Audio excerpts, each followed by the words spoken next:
Good stuff. Well, we got what we need here. This fucking first half down to 21.5. Oh.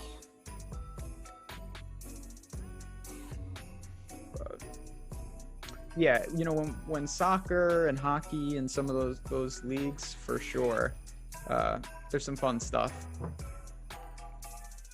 What, arm betting or just in general? Yes.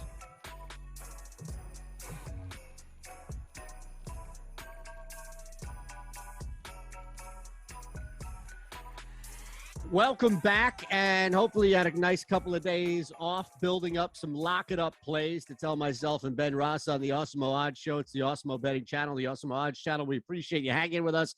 Mike Awesemo is producing. Hit that thumbs up button right away. As soon as you pop in, subscribe, and in the chat, make sure you're telling us what to lock up. It could be college basketball, a bowl game, the NFL game tonight, an NBA game.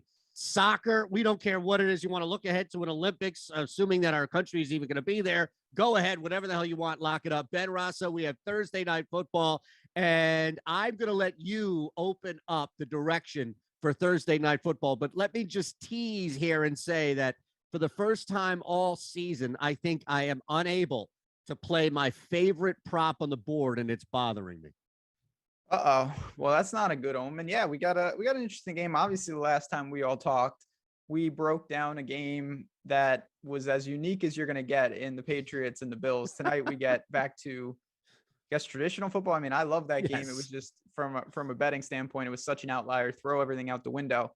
Now we get the Steelers, we get the Vikings, we get normalcy, and I'm going to get right to it. We started Monday's show with a hot take right off the cuff. I'm going to do the same thing. Here you go, right off the top. Vikings minus 13.5 plus 360. Whoa. I think coming off the loss against the Lions, I think the Vikings are going to look very sharp tonight. I took a long look at a big alternate line for this, thinking that the Vikings just dismantle them for 3.6 to 1. Wait a second. I'm about to tweet this out here. I want to make sure I have this verbatim. Ben just opened up the show with Vikings minus 13.5 plus 360. I think that's worth a look tonight. I think that there's a lot of ways where Minnesota really handles them. My man, that is a thing of beauty right there. I can that's promise a good number you that too, obviously. Yes. Well, yeah, you're under 14, which is fine. I can guarantee you that there are people already here from Kick, Shelton, Bloomfield to Greg SJ1 and more who are filing in that are going to be tailing that. That is, here I am with my small little measly. I can't play the first half under down to 21.5. We saw that thing drop nearly 3 full points, but at 44, much like Monday night, I'm going to stick to my guns here because it's contrary to, I think, a lot of what we saw. I think this game goes over. If Minnesota is going to score some points, I think the Pittsburgh Steelers are going to get some points here. This short week is not going to be as big of a deal this late in the season as we normally see. Adam Thielen gone. Dalvin Cook will play. Love the Vikings to cover. Love the Vikings to cover. But if they're at that 13.5, 14-point range, I still think the Steelers can get 17 to 21 points in this game tonight against that Vikings defense. Vikings will take care of the rest there. I'm going to slam this over 44 alongside with your 13.5 lay. Yeah, I have no problem with that. I mean, I think just stepping back into reality, obviously that's an exotic play. You've got you have minus 9.5 at plus 220, another alternative line. But, you know, the real spread on the game, of course, is Minnesota minus 3. And I do feel good about that. One of the things with Minnesota, and it's the NFL in general, but I think there's no better team that exemplifies it. You just can't take what you see week to week from them. I mean, this is a team at times who has looked fantastic, and then they lost the Lions. Like, I don't really know how to explain that, but I will say they're coming off. They've played 4 road games in their last 5. That's a brutal stretch. Now they come back home. Pittsburgh on the short, emotional week, beat Baltimore in the last seconds at home in a game they had to have. This is not the easiest spot in the world to go up there on Thursday, and I really think that Minnesota will be ready. Dalvin Cook coming back should help. They're going to have 2 backs that really should exploit this Pittsburgh run defense, which is horrendous. We're going to get into that. I think Minnesota is a pretty good spot, and I wouldn't be surprised to see there be a good amount of points tonight. Look, I think The biggest thing we see all the time in this league, to your point here, is the regression, right? It's the pendulum that swings. And with Minnesota, it doesn't seem to stop in the middle. It seems to be a pretty volatile swing at times that we get from this team. And I'm counting on their offense, really, especially with the return of Dalvin Cook. No Thielen, but again, with what Justin Jefferson, we're going to talk about him at length, what they've been able to do with that offense, even without Cook to an extent. I just think this is not, everybody wants to pound on Minnesota. Oh, they lost to the Lions. They're done. They're finished. And yes, there is something about even surviving a 2-point conversion at the end of a football game against Baltimore, a division rival like that. There is a sense of exhale. But I also feel like the Steelers are in aggressive mode right now where they need this game, just like the Vikings need this game to stay alive in this hunt, if you will, in the AFC, NFC, respectively, Ben. So that's why I don't think that a letdown means no points. I just think a letdown means they can't keep up with Minnesota. Like Minnesota's angrier, but Pittsburgh is desperate. And therefore, I think that's what gets points. Yeah, I mean, letdown, I feel like letdown always implies that, like, well, if the team is on it, they're just going to win. Like, Pittsburgh might play fine tonight. They might lose because I don't know if they're necessarily the better team in a game like this. You know, it's not like, oh, they're just going to sleepwalk and that's why they lost. I think it just implies it's a tough stretch, a quick turnaround. You're hitting the road, whereas Minnesota, it has to be a hard reset after what happened in Detroit. They just obviously let one get away that they shouldn't have. They've got weapons on the outside. I think that Baltimore's deficiencies in the secondary really helped Pittsburgh. Baltimore was basically out of cornerbacks late in that game. I think this is just a different test for them. And for me, Minnesota is really undervalued because they just lost to a winless team. And I get that's not good, but it's the NFL. The Lions could have beaten a lot of teams this year. They just happened to beat the Vikings. There are two things, and I know Bloomfield, let me just check if he hasn't already, he's salivating for it. Yeah, go over first half and go over game.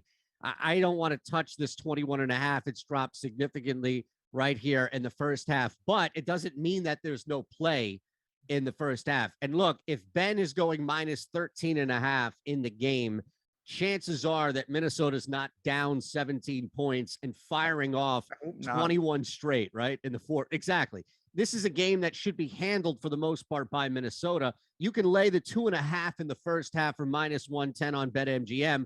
I think that's the first half play more so than anything else. Normally, we love the total. The first half under has been gold in Thursday night football. But look, it's the last Thursday night game of the year, right? These teams are starting to get used to it this late in the season. We've already seen the total adjust where the value is gone as well. I think minus 2.5 for Minnesota starts to make way more sense as far as a money line play, even to the point where if you wanted to take that 165 and parlay, I don't want to get greedy. I'll stay with the minus 2.5.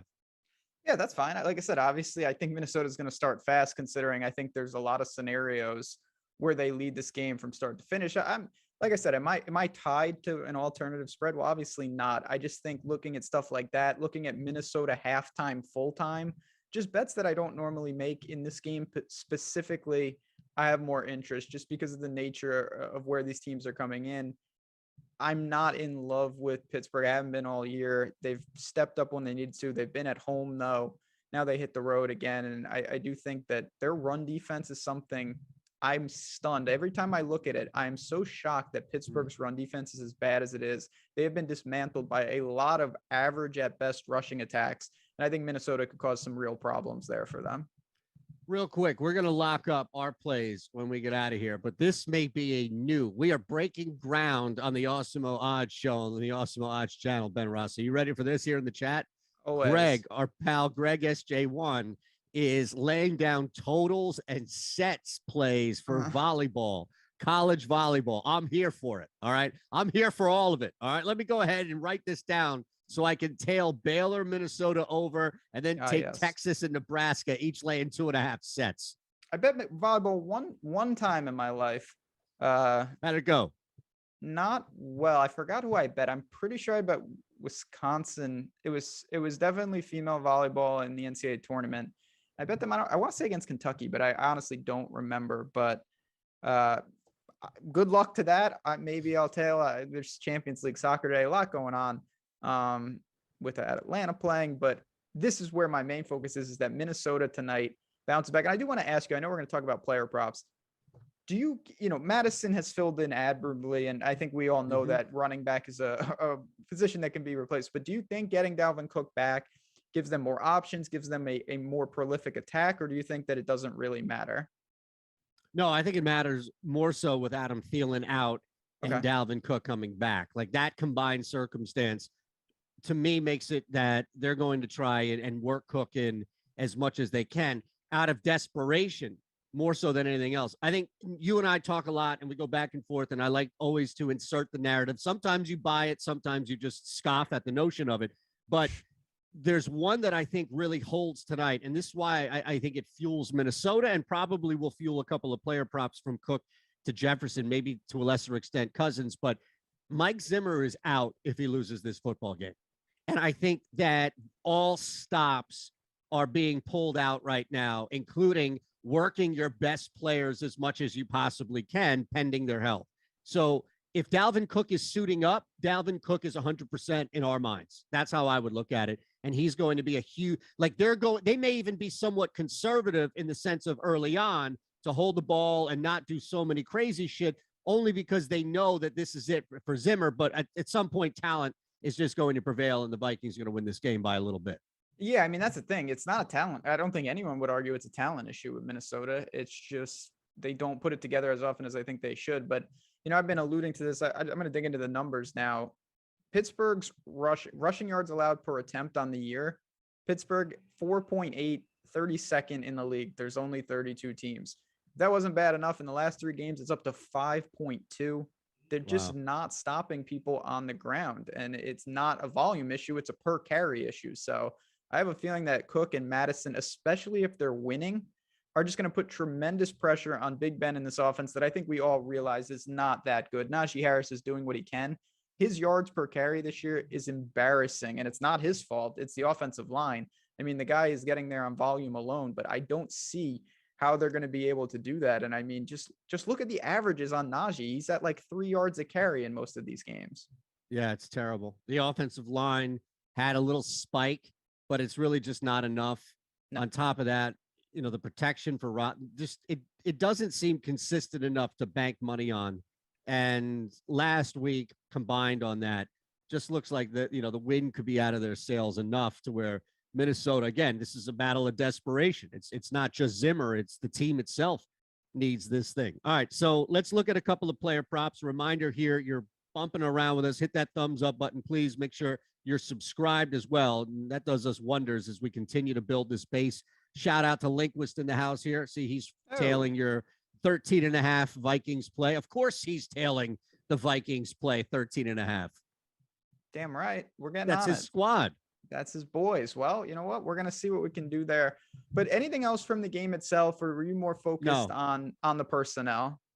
Yeah, let's get to personnel because we're going to hit the single game parlay. I've already built it. So I mean, look, I just sit here. This is what I do. You crunch numbers and you crunch data. I sit there and I crunch single game parlays on Hotshopper. Hey, I'm more jealous of that than anything else. Look, it'll keep you out of meetings, man. I'm telling you. Just tell the boss, like, look, I'm on Oddshopper. Sorry, I'm doing some research here. Smart. So we'll get to our prop party parlay. I have my single game parlay here that I've built for Ben to take a look at. But spoiler alert, is I built it on Oddshopper. You start here and let's look. You know, you mentioned Naji Harris. The line compared to where he is as far as our own projections, that may be a good place to start in its own right. It absolutely is. So I would love to say hit, one of the running backs for the Vikings, but we don't have lines because we don't know about Dalvin Cook. So there's nothing to do there. But let's dive in. I'm going to do a deep dive here with Naji Harris. And I think it's going to become clear that we got to look at this. Over under 73.5 rushing yards. Well, first off, he hasn't been really clearing that. He's gone under that in 4 of 5. He's been close, but not really. The biggest thing with him is the discrepancy in carries when they win and when they lose. That is the thing that stuck out the most. Naji Harris, when they win, they won last week, 21 carries. They tied against Detroit, 26 carries. Beat Chicago, 22 carries. Beat Cleveland, 26 carries. Beat Seattle, 24 carries, just to go back to week 6. Well, they got blown out by Cincinnati. He had 8 carries. They lost to the Chargers. He had 12 carries. Lost to Green Bay, 15 carries. Lost to Cincinnati, 14 carries. Lost to Vegas, 10 carries. When they lose, he's phased out to targets. And I don't know how he gets over 73.5 if they lose the game. I mean, this is just something, he's completely game script dependent. And I think that Minnesota wins the game. So I think that Najee has a pretty low total tonight for rushing yards. Oh, man. I wonder, these things are volatile, right? I wonder if it starts to move in that direction. And at some point before kick, like it wouldn't be a shock, right? If we saw a prop move 5-6 yards in the next couple of hours up to kick, it would take a little bit, but if this thing drops from 72.5 to maybe like 64.5, something like that, outlandish, 66.5. Now you get closer to 67 where we haven't projected it becomes too sharp, but you might be able to, all I'm saying is let's see how this comes in. You and I are not the only people that are using Awesemo tools and projections. We're not the only ones on OddsShopper. If money starts to come in across the board and other people are giving this one out as well, and this thing drops, all I'm saying is you may be able to create a window if the line drops low enough. Because I'm with you on the 72.5. You have to slam that right now. There's a 5-yard difference between the book and where Alex has the projection on Awesemo. But again, stranger and crazier things have happened where we've seen lines dip 5, 6, even 7 yards. Yeah, I mean, at that point, you're going to have to pass. I know what you're alluding to in terms of a middle, but I think you want to just capture the value right now and worry about the rest later. And again, it's a situation. This is based off a contingency that I think the Vikings can win. If you're watching this and you're saying, well, I really like the Steelers in the game, well, I would consider maybe passing on this or maybe even going over, because I think that Najee has shown in the wins, he's going to touch the ball 20 to 25 times on the ground. I just don't see that happening because I don't think they're going to be winning the game. So it's pretty clear to me if Naji Harris has 10 to 15 carries, barring an outlier one run, he's not getting there. There's nothing to indicate. The guy's got 217 carries on the year. That's the only reason he's got a good, he's got 777 yards on the ground, but he's not averaging a lot per carry at all. So it's a situation. He's only going to get there on volume. If the volume doesn't come, this should cash a large percentage of the time. I like it, man. It's a good place to start by all means. I think Justin Jefferson is another guy to look at.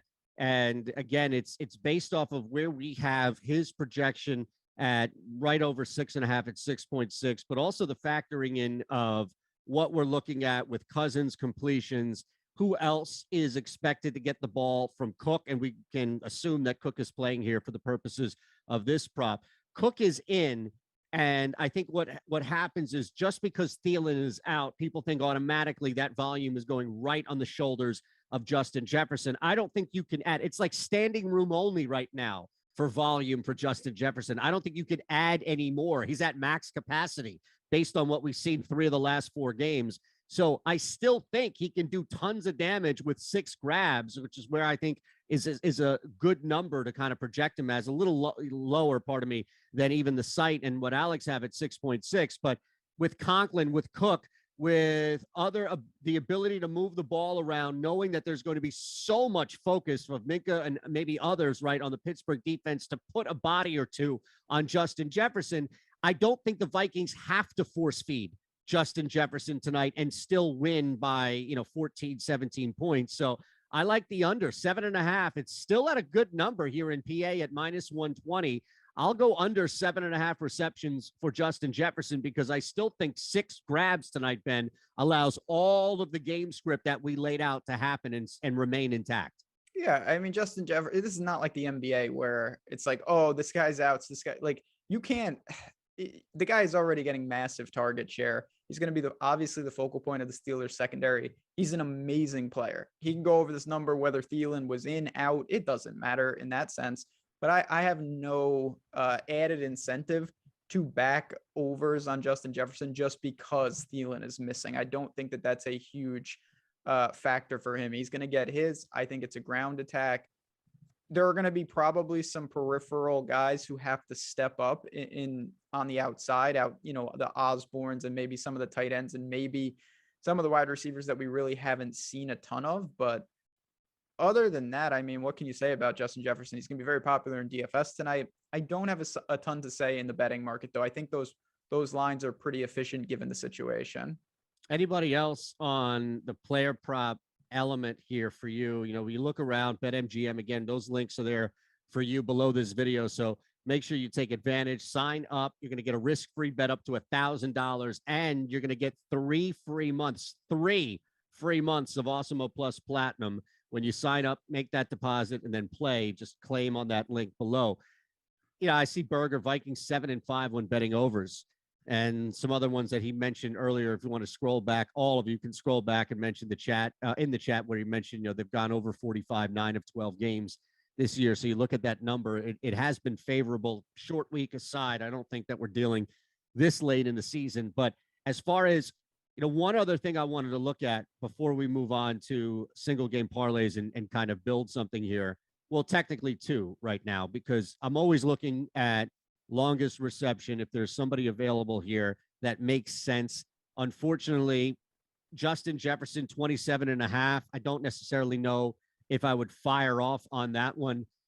Conklin seems a little high at 17.5. You know, you could enter the Ray McLeod market if you really dare. By all means. Doesn't look like there was I mean, if anything, I might go under 27.5 for longest reception for Justin Jefferson, but there really isn't anything there. So it didn't seem like, from your standpoint, even if you wanted to touch the Naji Harris. And then the last one is just the anytime TDs, especially because I think this is the type of game where there is going to be somebody tonight's going to score multiple touchdowns. That's my feel, right? Okay. I know it's 22 minutes into the show. Shame on me for not saying this initially, but your 13.5 kind of got me back a little bit. But yes, let me enter like the mid-show hot take if I can here, which is somebody tonight is scoring multiple touchdowns. I don't know if it's Dalvin Cook. I don't know if it's Justin Jefferson. I don't know if it's Ben Roethlisberger tucking the ball or Pat Freiermuth. But somebody out there is scoring 2 touchdowns, and I don't want to know from you who you think has the best chance of doing that. So, given that I think the Vikings are going to win the game, I'd probably have to take a Viking. The answer would be Madison if Cook is limited or out. I mean, that I think would be pretty clear, but I don't know if that's going to happen. You might be on an island there. I do think Freiermuth is an interesting play in his own right. He's been a red zone target all year. They go to him. He's athletic.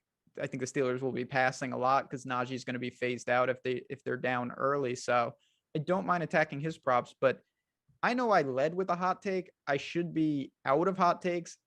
I've got another one that's probably a little crazier. Again, okay. I want to be clear about this. Crazier than what? The 13.5? Yeah. Or Pat Freiermuth grabbing 2 touchdowns? Both. I think the 13.5 has a very real shot. You're talking about 3.5 to 1. This is worth when I say a splash, I'll put it like this. Anytime you have to preface what you're saying is make sure the guy is active, that's never a good start, because if the guy is on the verge of not even being in uniform, he might be in the stands, ordering up a hot dog. But if he is out there, I don't understand this. Maybe you can explain this to me. And I understand that the Vikings use a lot of tight ends, but Adam Thielen goes down. You've got Justin Jefferson. You've got Osborne, right? The guy who came in was D.D. Westbrook, former Jaguars. I don't want to say Jaguars great because that would be stretching it, but D.D. Westbrook, he had a ample amount. He played 31 snaps last week. He should be out there occasionally in 3 ride sets. He absolutely should be. Again, is this likely? No. He's 40-1 to score the first touchdown tonight. Wow. I mean, I think Minnesota scores first, obviously, because I like them in the game. Yes. Clearly, he's not the first, second, third, or even fourth option on offense. But if he is out there, I said this about Taylor Heinicke in the Washington game last week. Like, if we can get down there and he rolls out by the red zone, I'll take my chances that he could run. Did he run? No, we lost. That's what happens when you bet things that have a 2.5%, if everything was equal, chance of hitting. If D.D. Westbrook gets any plays in the red zone and the other team hasn't scored, I'm going to consider this a win. I don't think it's the craziest idea if you're looking for a home run, small dollar, miracle ticket to think that D.D. Westbrook is out there as that third receiver in a lot of sets. Can I just add to this real quick? Please. That and I'm looking at two other books that I will not name that are also legal here in PA. And it is egregious that they are giving me only plus 2,000 each You see? on DD Westbrook first touchdown. And at BetMGM, you're getting double the return 40 on to 1. double. Oh, no, I no, no. really, I'm going to sprinkle just because I have no choice at plus 4,000 to take this. I just don't $5 really bet wins $200. I mean, if he's out there for around 50% of the snaps tonight, I think that's well worth it. You know, you're looking at a couple of targets potentially. I don't know who else would step up as the third receiver. Maybe he's not out there in Conklin and they're using a lot of tight ends. That's absolutely possible. But again, you're looking for that one outer in a situation like this. So I'm not trying to hijack the show with my DD Westbrook love, but I will say I did scroll and I saw that and I kind of had to do a double take because I don't really understand why that line is that high. Look, if you're going to take that, you might as well also play the anytime at plus 350 to plus 700. I mean, think of the difference there. It's double. BetMGM is giving away. Is this some promo that I should know about here in PA? Westbrook rating bonanza. I'm telling you. Maybe it's like exactly. It's a bet boost that I didn't realize is happening. It's a DD Westbrook bet boost on BetMGM. I'm telling you, 7-1. Again, if you're going to tell me that the offense for the Vikings gives you 3 or 4 touchdowns tonight, I wouldn't be stunned to see someone outside the big names grab one of those. Yeah, I love it. That's a new one for the show. We had some takes. I mean, what can you say? It's a game like this. Minnesota, one of the things I always talk about with them, it's very concentrated offense usually. You know, they've got 2 alphas on the outside with Jefferson, with Thielen, and then they've got Dalvin Cook in the backfield. You remove one of those alphas, as you already talked about, Eitan, I couldn't agree more. That doesn't just mean that Justin Jefferson now becomes like a new category of alpha. That's not how it works. They're going to need some other guys to step in and try to mask the loss of Thielen. And I think some of these secondary options, whether it's Conklin or Westbrook, could do just that. Kickstart likes Freiermuth over 3.5 receptions. Now that's something. That. Yeah, I was looking at that as well. I mean, we have based off projections, it makes sense. The problem is, you know, well, it's not terrible. You're laying 125 on BetMGM. It's not the end of the world by any means. I think if you were going to take a receptions prop, it would be, again, if you wanted to parlay the 135 with Jefferson, that's one thing. But the only reception prop that I like outside of the one I gave out would be that Freiermuth. I'd go over the 3.5 for sure. Yeah, I like, again, it's all about telling that story. And to me, the story is hopefully Minnesota's winning. Big Ben is dropping back a lot because they're not running Naji and Deontay Johnson, Freiermuth, and some of these other guys on the outside are really, really busy tonight. I think that's very, very possible. One last game thing before we hit this single game parlay, we lock it up and get the hell out of here for the weekend. And again, hit that thumbs up button, please. Not just Greg SJ1 hitting us with CBE shootout, Homa Kisner here at plus 750. Whatever you want out there to lock it up. Could be Thursday night football, could be Sunday, could be a Army-Navy game, could be a player prop, could be slalom. I don't care. Ben doesn't care. Whatever you have, tell us to lock it up. Chances are that if it comes from a sense of rational thinking, we'll tail it at the very least. All right, but that's not a binding statement. That's right. Ben is going to tail everything here. So one last thing here, and it's a smaller market, but I'm going to play. It's even money on both, and I was thinking about playing at least maybe a half unit on each and going over Joseph and Boswell 1.5 field goals. You're talking about a dome game tonight, no weather. Definitely, it's the opposite of what we saw on Monday, where teams may settle for the 3 points more often because of the dome and the ability to not have to deal with wind elements, et cetera. Get an extra 6 to 7 yards, ideally, on each kick in the dome. Even money, maybe that's the trap, and I'm falling for it. But if I laid a half unit on both at Joseph and Boswell, I'm thinking at least one of them, if not both, are going to come in. No problem with that. Yeah, that was one of the few bright spots on Monday. Was although they did kick more field goals than I expected, none of them were even close to the longest field goal. They were just never going to try that. And that was really good. And it's true. And not just that, you also have to kind of factor in that a guy like Boswell, what a boost. Kicking in Pittsburgh is no picnic. He spends half the time there. He's been unbelievable this year. So they're not going to hesitate to roll him out. Obviously, considering he kicks well at home this is much easier than that. So I don't think that's crazy at all. The kickers in Showdown are going to be popular. And I think that the kicker props, not that they're prevalent, you can absolutely explore the overs on them tonight. All right, so I was thinking about what to do here because we're hanging with people. This is a live show.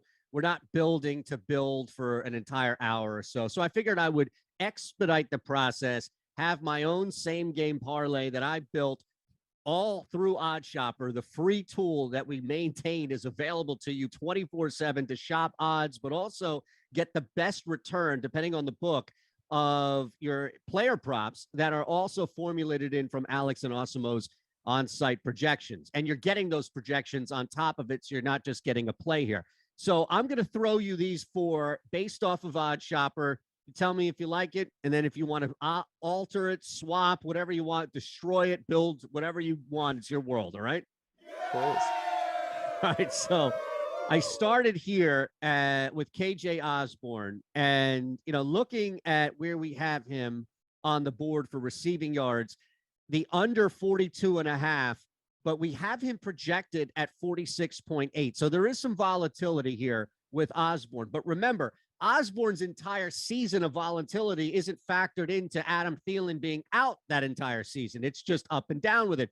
I'm going off that projection at 46.8. Now, I dropped this on a slider, which is the benefit of you having a single game parlay. I maintain use the sliders to your ability. I'm not going to go this deep on all of them. I'm just setting the stage here, I promise.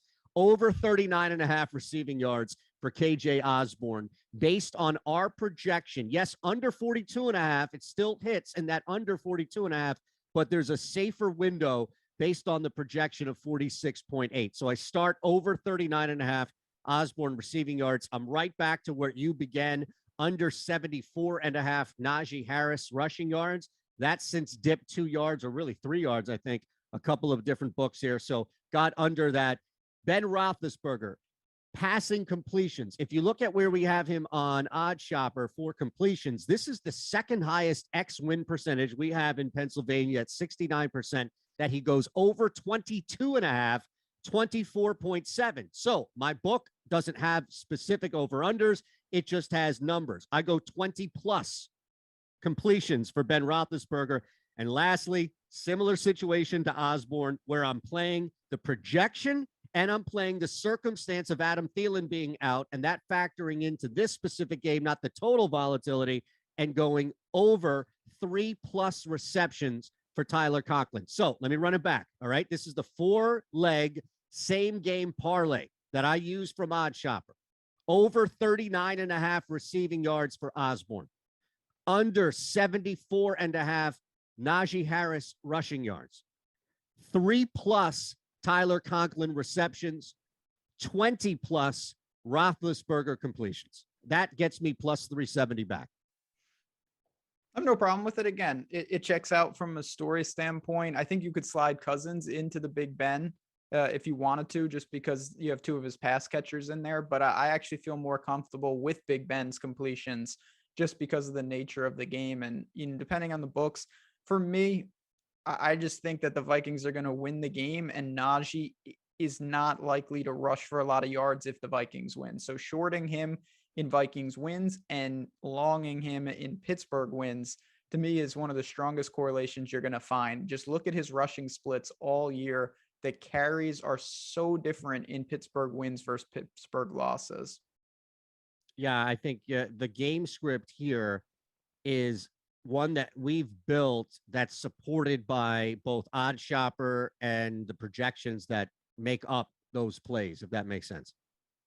No, absolutely. And again, I think what we always recommend here, if you are new to the channel, welcome. We're always excited, but just go to oddshopper.com. It's not like you have to sign up. You don't have to do anything. You can just click in and you're in. You don't need a username or password. It's totally free.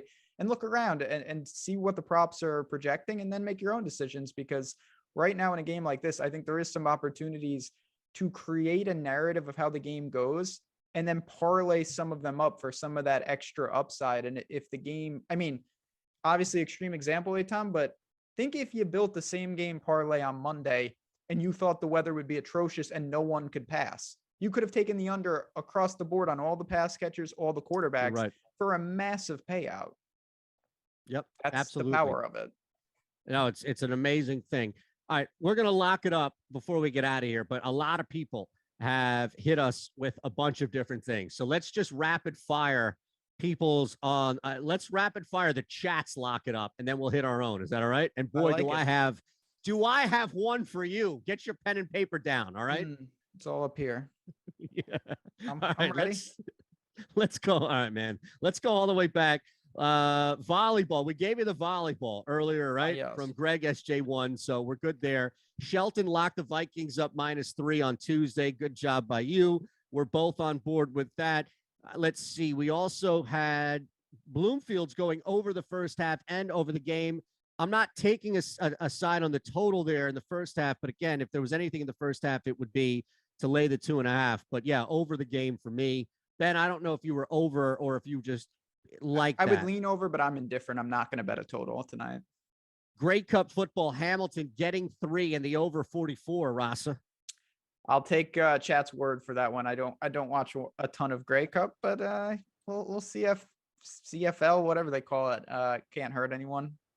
44 seems like a low number. And I don't know the rules. They have crazy rules. There's like the people are running wild and then they snap it and you can get 1 point, I think. I don't know how that goes. Conklin's over 3.5 receptions tonight for John Shelton. I, in the same game parlay, have 3+. So I just need the 3, but I could easily go with the 4. And I think that's a great bet by all means. Let's see. And then finally, from Greg, the last one that he hit, and this is right up your alley here. Max Homa and Kisner +750 in the shootout. Yeah, a little golf action. I know we're on golf hiatus, but soon enough, golf will be back in its full form, and I can't wait for that. Are you doing anything in that in the CBE? I am not. I don't mess around with the QB shootout, but again, more power to you. You want to take a shot at it? The good thing about golf is if you hit an outright, no matter what it is, you're always getting a nice payout. You're good. You're good for the year. Knicks laying 12 for Purdue. Seems a little low against Rutgers. Yeah, I mean, Purdue's unbelievable. They're by far the best team I've seen so far. They're on the road and in the rack. It's an ugly place to play, tough place to play. I respect Rutgers' talent gap, though. It's going to be tough for them tonight. I tell you, I'm going to lay that parlay right there from Nick Angel. Purdue laying the 12, Seton Hall money line. That's a nice, sharp play right there. Yeah, I have no problem with those sides. Two really good How about teams. this? Our buddy Kick coming in with a Danny I Green over 1.5 threes. Now, he played 27 minutes last night in the first of a back-to-back. Seth was the real big guy. You know, Danny Green, you are living a life of sweat if you're playing Danny Green props. But you know what, Kick? In the name of the Sixers winning 4 straight, taking on the Jazz tonight, I'll follow that one. I'll tail that one. Ooh, you got the Jazz tonight. You guys are going to get your squad. A lesson in swift justice. Look, Donovan Mitchell, what, 4 straight games where he's dropped 30+ points. I tell you, this is the game where they will miss Ben Simmons more so than anything because they don't have the height to get in the way of Donovan Mitchell is a specimen. But look, Embiid right now is back to pre-COVID form. Yeah, he's been and that great. should scare your guy down there, Rudy Gobert. We ain't scared. Rudy Gobert knows how to handle COVID. Clearly, he'll be fine. We'll be ready for Embiid and whatever you got to throw at us tonight. Here's the last one here from Colin Berger. Glad that Berger's back with the donkey same game parlay for us. Minnesota laying the 6.5 over 46.5 is +390. Ooh, I think I like that. Like I like your 13.5. That's a nice little ancillary bet for that. Same concept. Yeah. I have no problem. Obviously you're sliding a couple things up, but to me, there is some opportunities here in this game, bigger range of outcomes than some of the other ones that we've seen. I think this game could get a little away from the spread if certain things break right. All right. So one more time, that was the Vikings -6.5 over 46.5 as the same game parlay. All right. Let me give you my lock it up. You lock it up. We'll get out of here. We'll see everybody. You and I will see people on Monday, but and Pete will see everybody at 9 a.m. this Sunday for the long marathon on the DFS channel that starts with the Awesemo betting show here. So I'm going to break your brain. All right. You ready? It's a 4-leg parlay that is going to hit. I'm going to tell you this right now. It's going to hit. You get in here. It's going to lay it. You're +1158 on the return. All right. And it's not even outlandish. That's the beauty of it.